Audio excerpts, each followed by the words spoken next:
जो अपन देखा थी अगरबत्ती लगा देता वहां से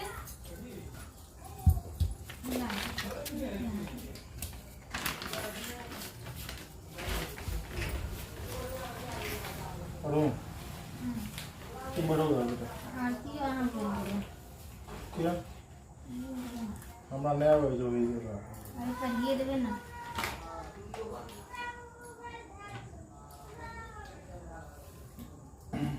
बंटा वाला कहानी सांप वाला बंटा।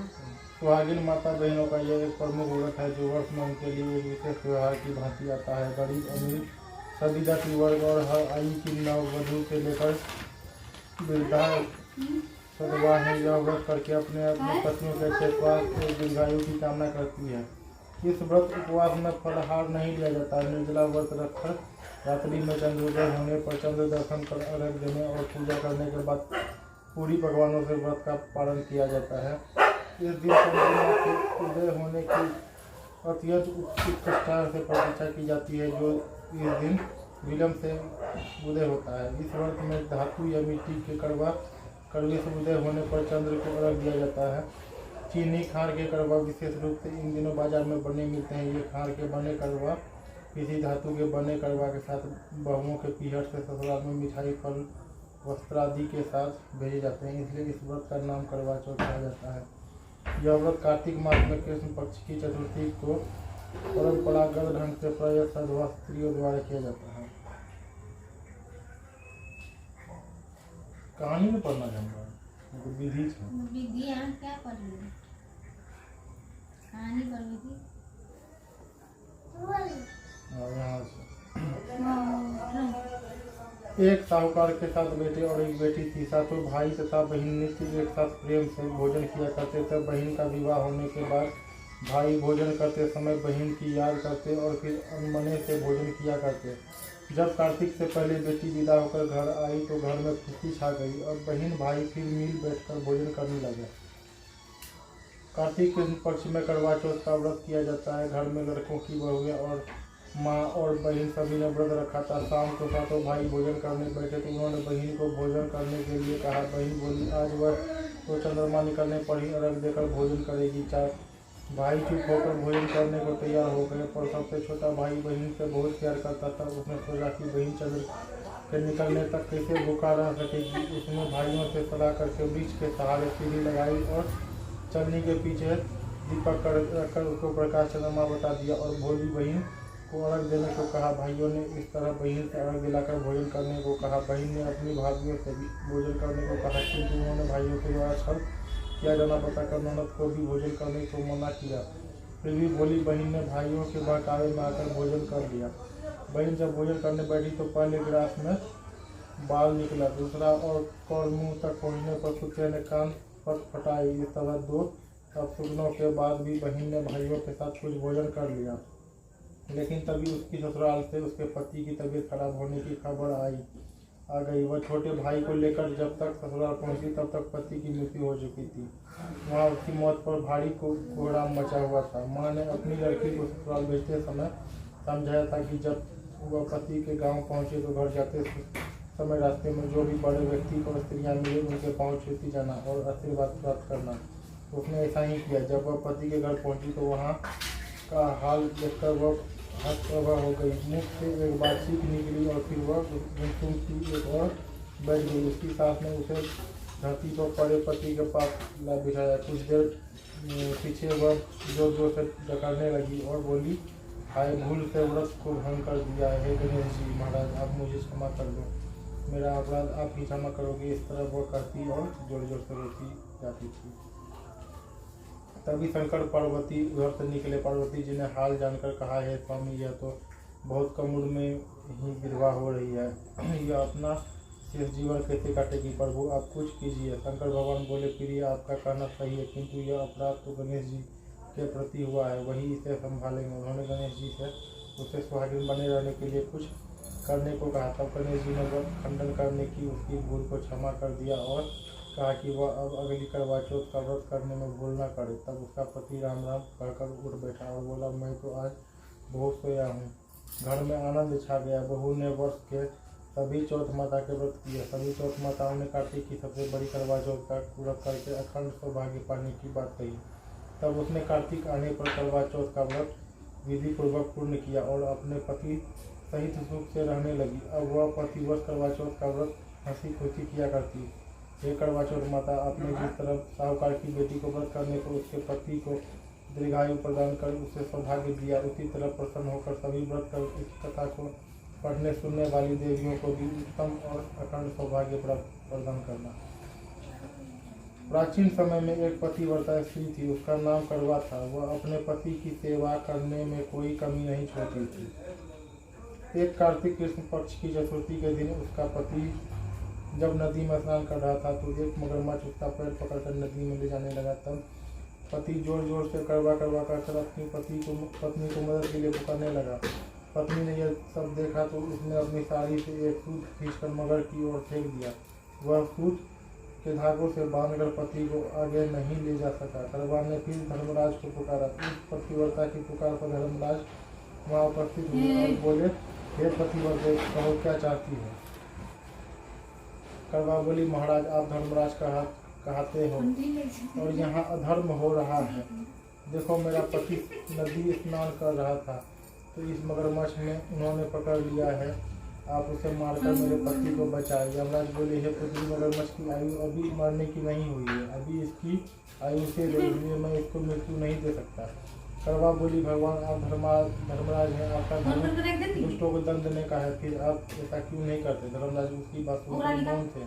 तब करवा फिर बोली, तो अब मैं ही मगरमच्छ को नदी सहित नष्ट कर देती हूँ। यमराज बोले, ऐसा मत करो पतिव्रते, नदी के नष्ट होने से तो सभी प्राणी दुखी हो जाएंगे। ऐसा कर उन्होंने उसके पति को छुड़ाकर मगर को सीधा यमपुरी भेज दिया और कहा, देवी, आज कार्तिक कृष्ण पक्ष की चतुर्थी है, श्री गणेश जी की पूजा का दिन है। तुम्हारे नाम से गणेश चतुर्थी प्रसिद्ध होगी। इस दिन जो सुहागिनें अपने पति की दीर्घायु के लिए चंद्रोदय होने पर अर्घ्य देकर पूजा करेंगी, उनकी इस व्रत को प्रभाव से समस्त मनोकामनाएं पूर्ण होगी। आज तुम्हारा पति धर्म भी धन्य हुआ जो तुमने अपने पति के प्राण बचाए। उसी समय से यह करवा चौथ व्रत पतिव्रताओं प्रसिद्ध हुआ है। ये चौथ माता जैसा तुमने फल पतिव्रता करवा को अपनी कृपा से प्रदान किया, उसी तरह समस्त पतिव्रताओं को उनके करवा चौथ व्रत का फल प्रदान करे। उनके पत्नियों को दीर्घायु और सुख पतियों को दीर्घायु और सुख प्राप्त कराएं। एक समय पांडु पुत्र अर्जुन नीलगिरी पर्वत पर तपस्या करने चले गए। उनके पीछे उनके भ्राता और द्रौपदी को अनेक संकटों का सामना करना पड़ा। साथ ही द्रौपदी अर्जुन के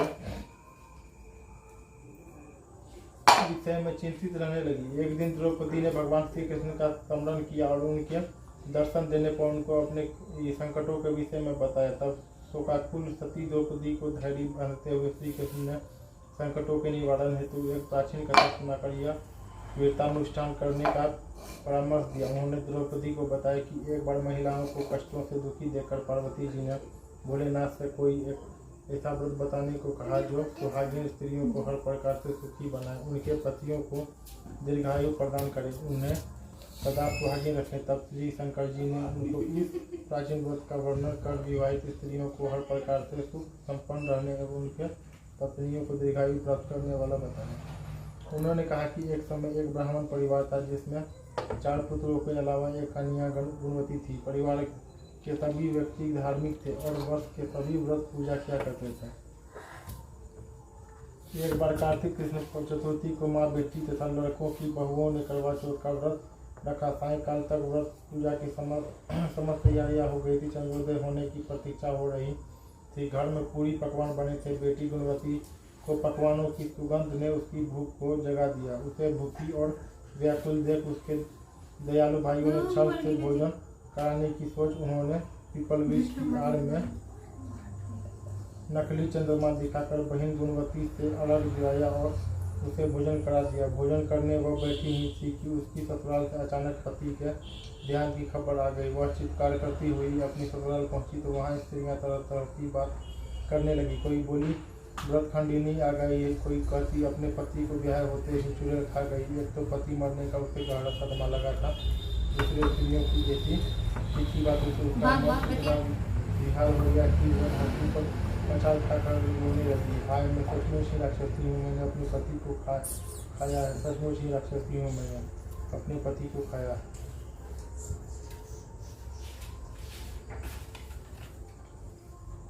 हाय मैं इतनी भूखी थी कि मैंने भोजन नहीं अपने पति को खाकर भूख बुझाई। इस तरह विलाप करते हुए गुणवती अपने पति के साथ सती होने के लिए भागी भागी शमशान पहुंच गई और चिता में कूदना की चाहती थी कि चौथ माता ने उसे रोक लिया और बोली, बेटी तुम्हारी भूल नहीं हुई, तुम्हें भाइयों ने भुलवा में डाल दिया था। देख तेरा पति अब जीवित हो उठा है, तुम घर जाकर उसकी प्रतीक्षा करो। गुणवती घर पहुंची तो उसका पति वहां बैठा मिला। घर में चारों ओर खुशियाँ छा गई थी। स्त्रियाँ कहने लगी कि गुणवती का पतिव्रत धर्मी और सत्य है। तब गुणवती सहित सब स्त्रियाँ ने अगली करवा चौथ आने पर व्रत विधि पूर्वक पालन करने का निश्चय किया। कार्तिक शुक्ल पक्ष में जब फिर करवा चौथ आई तो गुणवती ने सब भांति विधि पूर्वक व्रत किया। श्री कृष्ण जी बोले, हे तिरुपति, तुम इस व्रत को करके अपने समस्त संकट दूर कर सकोगी। यह कार्तिक मास अगला ही मास है। तुम करवा चौथ व्रत को विधि पूर्वक करोगी तो अपने को भी संकटों से मुक्त पाओगी। एक वाणिक परिवार में 7 बेटों की बहुएं थी।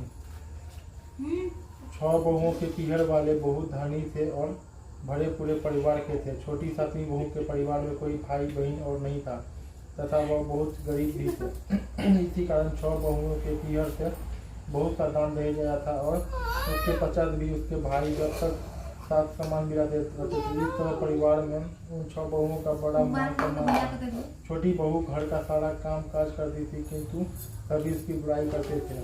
प्यार उसके साथ सभी भी नहीं करते थे और उसे खड़ी खोटी सुनाते रहते थे। एक दिन छोटी बहू घर से अकेली निकल पड़ी और दिया बांध बोलने लगी, आज करवा चौथ व्रत का दिन था। उसकी जेठानिया के घर से करवा चौथ व्रत के लिए उनके भाई करवा और स्वाभाविक की सामग्री की पिटाइयाँ लेकर आए थे। छोटी बहू के घर से कौन था जो उसके लिए कुछ लाता। इसी से वह दुखी होकर रोती हुई विचरने लगी। एक नाग उसके रोने का सुन रहा था। वो अपने बिल में से निकलकर उसके सामने आया और मनुष्यों की बोली में पूछने लगा, बहन तुम क्यों रो रही हो? आज तो करवा चौथ व्रत है, दिन है, हंसी खुशी व्रत करो। छोटी बहू पहले तो नाग को देखकर डर गई थी, साहस करके बोली, आज करवा चौथ व्रत का दिन है। सब बहुओं के भाई आज करवा और बहुत सा सामान लेकर आए हैं। मेरे पीहर में कोई नहीं है जो मेरे लिए करवा और सामान ला सकता।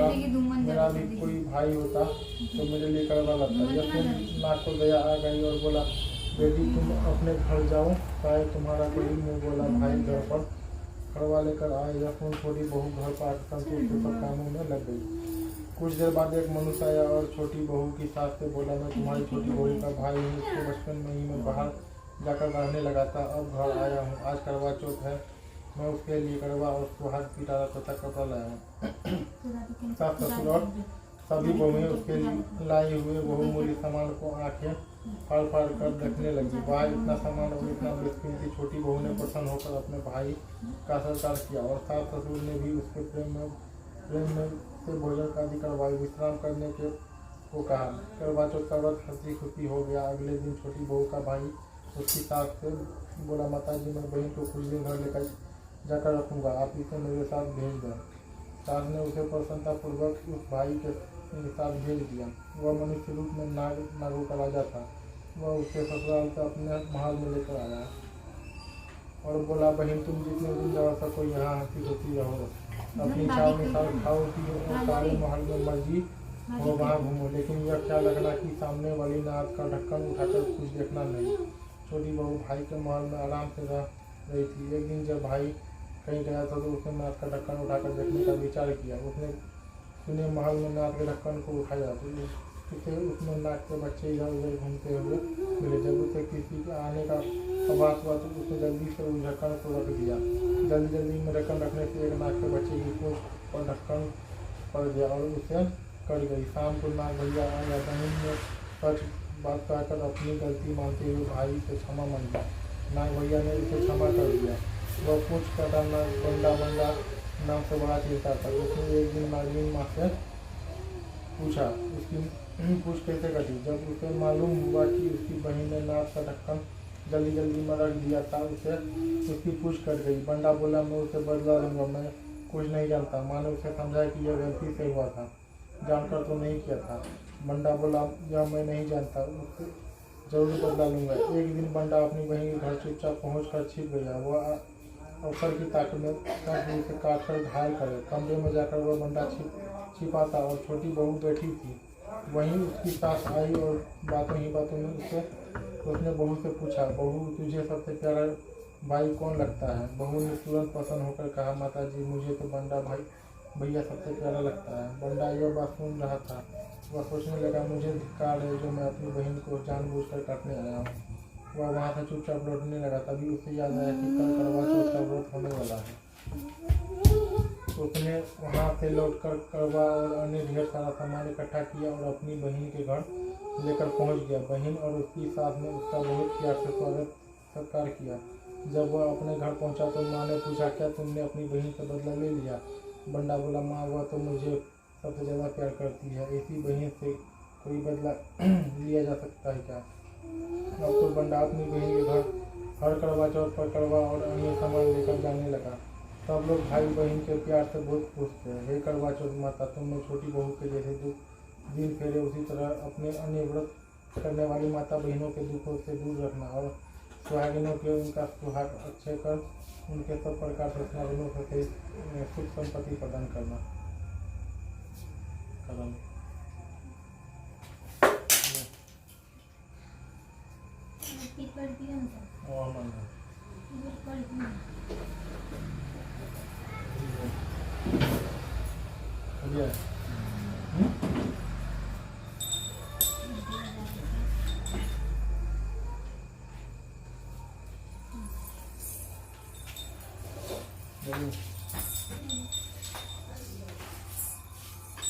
ओम जय करवा मैया माता, जय करवा मैया, जो व्रत करे तुम्हारा पार करे मैया। ओम जब सब जग की हो निगरानी, तुम्हारा गावत जैसे सारे प्राणी। ओम कार्तिक कृष्ण चतुर्थी में नारी व्रत करती, दीर्घायु पति हो सारे होती। ओम जय सुहागिन नारी सुख संपत्ति पावे, गणपति बड़े दयालु विजय सभी नाथ। ओम करवा मैया की आरती, व्रत करे जो गावे व्रत उनका वो पूरा सब विधि सुख पावे।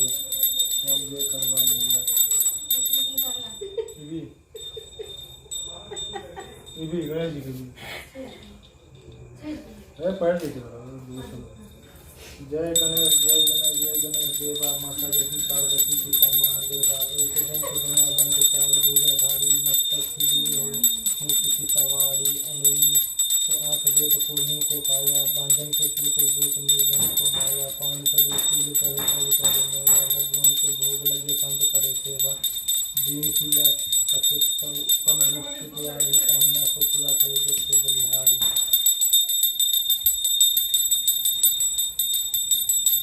सब आरती कर दें।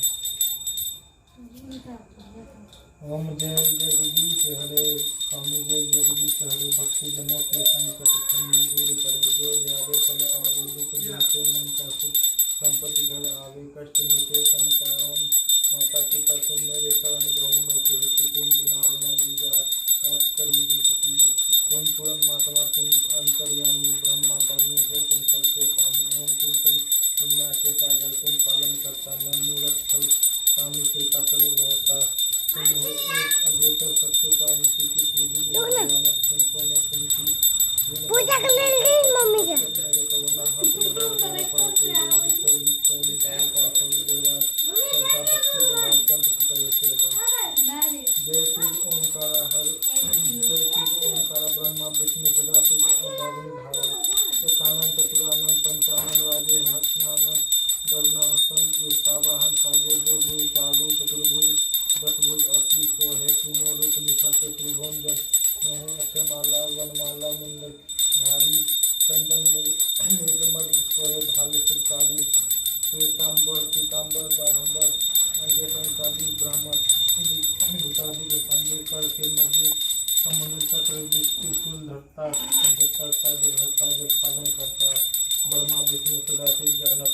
अभिवेक का वास्कर के मध्य में ये तीनों एकाशी गुण स्वामी जी की आरती जो कोई नाम गावे कह शिवानंद स्वामी मन वांछित कर पावे।